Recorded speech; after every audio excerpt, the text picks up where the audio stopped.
Now, the apostles were the ones who had been on trial, but Peter flips the tables. Jesus did it literally. Peter does it metaphorically.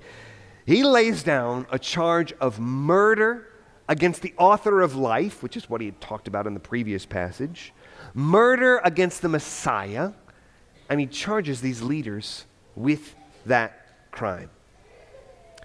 But he goes on from there, and in verse 11 he quotes an Old Testament passage from Scripture, from Psalm 118, verse 22, where he says, "This Jesus is the stone that was rejected by you, the builders, which has become the cornerstone." Now this application of Psalm 118, verse 22 had to shock them.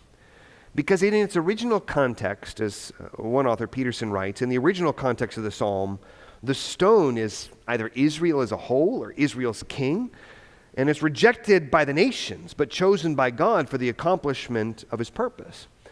But do you see what Peter is saying here? The fulfillment of this psalm is not happening with you as the victim. You are the builders who rejected the stone, Jesus Christ, and God is making that into his temple.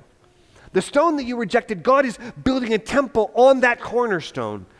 And if you're rejecting the stone, you're rejecting the temple. You're rejecting the new place of God's dwelling in the midst of his people.